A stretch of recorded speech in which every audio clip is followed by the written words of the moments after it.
নমস্কাৰ বন্ধুসকল, Assamese everything YouTube চেনেলটোত আপোনালোকক স্বাগতম জনাইছোঁ। আশা কৰিছোঁ আমাৰ আগৰ ভিডিঅ'বোৰ চাই ভাল পাইছে।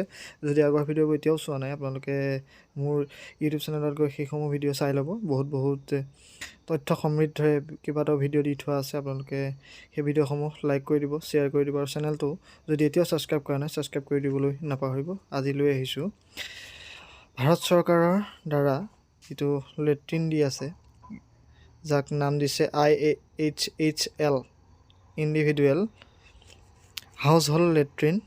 আৰু ইয়াৰ এপ্লিকেশ্যন আপোনালোকে কেনেকৈ কৰিব, প্ৰথমতে ডেছক্ৰিপশ্যনত দিয়া লিংকটোত গৈ নামটো এনেদৰে এটা পেজ পাব। তাত আপুনি নামটো ভৰাই ল'ব, মোবাইল নাম্বাৰটো ভৰাই ইমেইল ID এটা ভৰাব লাগিব। তাৰ পাছত আপোনালোকে নিজৰ এড্ৰেছটো ভৰাই ষ্টেটটো ছিলেক্ট কৰিব, আৰু ID type voter ID, passport বা পান কাৰ্ড আপোনালোকে দিব পাৰিব, আৰু ID নাম্বাৰটো তাত ভৰাই দিব। ভৰাই যিটো আপোনালোকৰ এণ্টাৰ কোড সেইটো আপোনালোকে ইয়াত ভৰাই দিব। যদি আপোনালোকৰ ইমেইল এড্ৰেছ নাই, তেন্তে আপোনালোকে ঘৰৰ কোনোবা এজন সদস্যৰ ইমেইল IDও দিব পাৰে।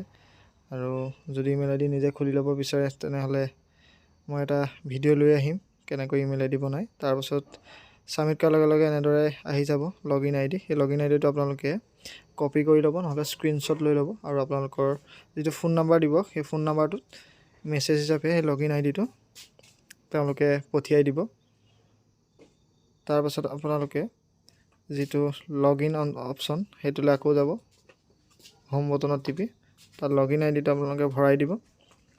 ভৰাই যিহেতু পাছৱৰ্ডটো নাজানে, সেয়েহে applicant get one time password যিটো লগইন অপশ্যনটো তলতে আছে নিউ এপ্লিকেণ্টৰ ওপৰত, সেইটোত ক্লিক কৰি দিব। আৰু ক্লিক কৰাৰ লগে লগে আপোনালোকক ইমেইল ID দিবলৈ আহি যাব।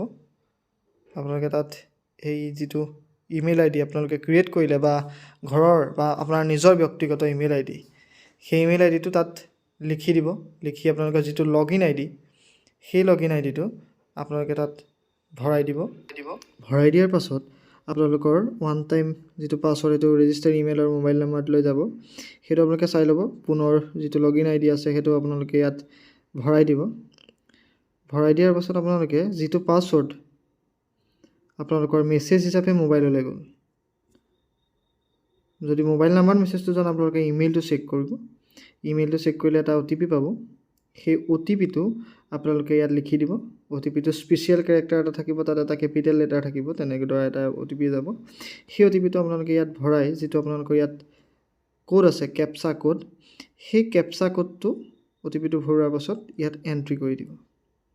মনত ৰাখিব, কেপচা কোডটো ইয়াত যেনেকৈ আছে তেনেকৈ ভৰাব লাগিব। মই যেনেকৈ লিখিছোঁ আপোনালোকে চাই লওক ভিডিঅ'টো। ভৰাই আপোনালোকে লগইন অপশ্যনটোত ক্লিক কৰি দিব। ক্লিক কৰাৰ পাছত আপোনালোকে নতুনকৈ এটা পাছৱৰ্ড দিবলৈ আহিব আপোনালোকৰ নিজৰ মতে।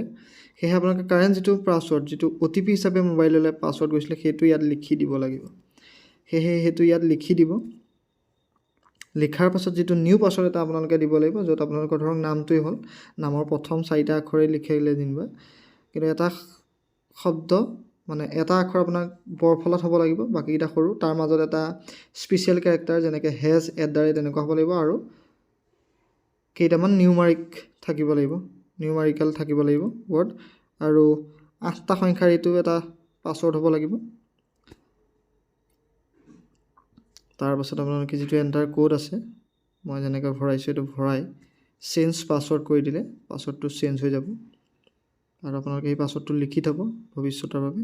তাৰপিছত আপোনালোকে যেতিয়া লগইন কৰিব, লগইন কৰাৰ লগে লগে সেই পাছৱৰ্ড, নতুন যিটো পাছৱৰ্ড দিলে সেইটো দি লগইন কৰাৰ লগে লগে এনেদৰে পেজটো আহি যাব।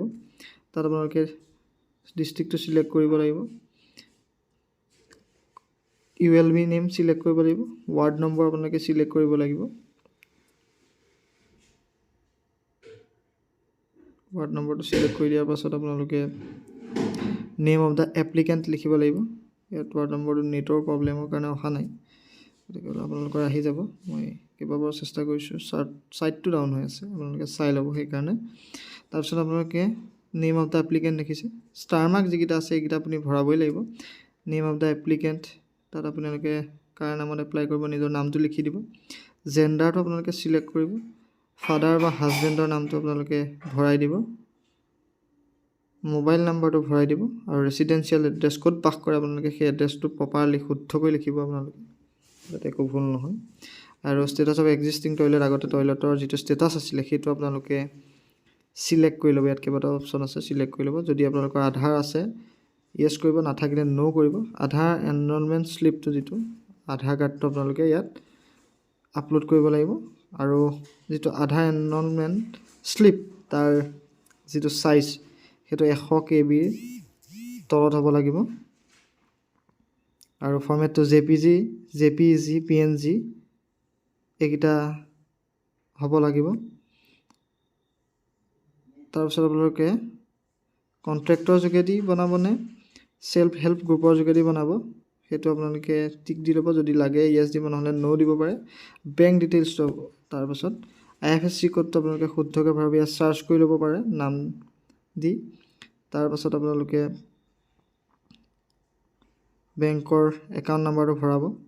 একাউণ্ট নাম্বাৰটো ভৰাই দিয়াৰ পাছত শুদ্ধকৈ আপোনালোকে পুনৰ এবাৰ একাউণ্ট নাম্বাৰটো দ্বিতীয়বাৰৰ কাৰণে ভৰাব লাগিব। কনফাৰ্ম বুলি যিটো অপশ্যন আহিছে তাত আপোনালোকে ভৰাব লাগিব। আৰু যিটো পাছবুকৰ প্ৰথম পেজ একাউণ্ট নাম্বাৰ থকা ফটোৱে সৈতে, সেই পেজটো আপোনালোকে স্কেন কৰি বা ফটো মাৰি আপোনালোকে আপলোড কৰিব লাগিব, যিটো 100 KB তলত হ'ব লাগিব। আৰু যিজন এপ্লিকেণ্ট তেখেতৰ ফটোগ্ৰাফ এটা লাগিব, ৰিচেণ্ট ফটোগ্ৰাফ, সেই ফটোগ্ৰাফটো 100 KB তলত হ'ব লাগিব। সেইকেইটা আপোনালোকে আপলোড কৰি দিয়াৰ পাছতেই আপোনালোকে ইয়াত যিটো দেখিছে I agree to share my Aadhaar details, এইটোত ক্লিক কৰিব। ক্লিক কৰি আপোনালোকে এপ্লাই বটনটোত ক্লিক কৰাৰ লগে লগে এখন এপ্লাই হৈ যাব। আৰু ইয়াৰ বাবে গভৰ্ণমেণ্টে আপোনালোকক 18,000 টকাকৈ দুটা কিস্তি 9,000 কৈ দিব আৰু লেট্ৰিন বনাব লাগিব। আশা কৰিছোঁ ভিডিঅ'টো চাই ভাল পালে। চেনেলটো ছাবস্ক্ৰাইব কৰি দিব, ভিডিঅ'টো শ্বেয়াৰ কৰি দিব, লাইক কৰি দিবলৈ নাপাহৰিব। আজিলৈ ধন্যবাদ।